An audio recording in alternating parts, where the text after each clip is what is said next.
Қайырлы күн баршаңызға. Сіздермен бірге Гүлмира, менің каналыма қош келдіңіздер. Бүгін сіздермен бірге лечо деп аталатын өте дәмді әрі тез дайын болатын қыстық салат жасайтын боламыз. Ең алдымен бізге керек заттарымыз осы қызыл бұрышымызды, помидорымызды, сәбізімізді, сарымсағымызды, пиязымызды турап жуып аламыз.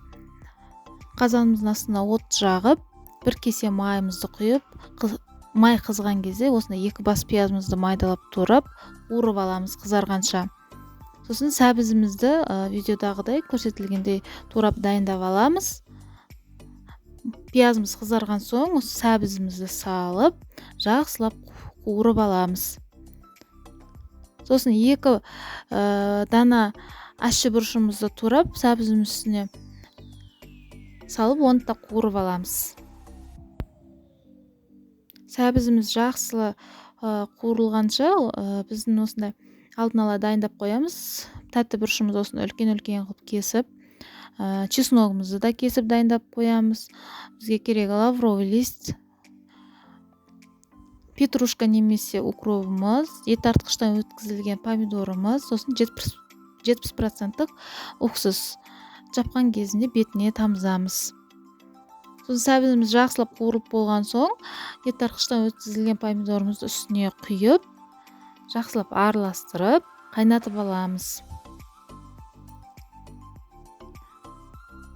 Қайнап жатқан кезінде осындай лавровый листімізді салып, үстіне тұзымызды саламыз. Мен тағы осындай 1 пиала шекер қосамыз. Шекер бір помидордың қышқылдығын алып бір тәтті дәм беріп тұрады. Барлығын араластырып қайнатамыз. Бір 15-20 минуттан қайнап болған соң, осы алдын ала турап алған тәтті бұрышымызды салып, оны да жақсылап араластырып қайнатамыз. 30 минут баяу отта тәтті бұрышымыз піскенше жай қайнатып аламыз. Сол кезде суы тартылып, әдемі болып пісу керек. Сосын сарымсағымызды салып, оны да 5 минут қайнатып аламыз.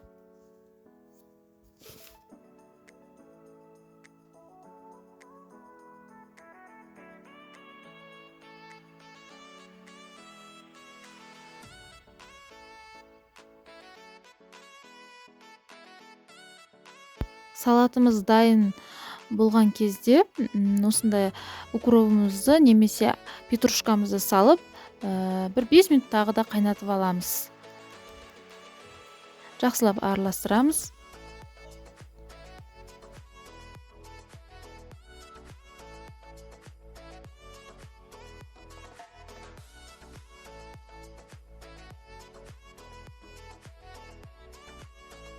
Осымен салатымыз дайын. Алдын ала стерилизацияланған банкамызға құйып қойған соң 70% уксуспен 2-3 тамшы тамызып, банкамызды жабамыз, ол жерге орап қоямыз. Менде осы рецептпен 12 литр шықты. Осымен салатымыз дайын. Менің каналымда көптеген қыстық салаттардың рецептісі бар. Каналыма тіркеліп, қоңыраушаны басып қойсаңыздар, менің жаңа видео рецепттерімді бірінші болып көре аласыздар.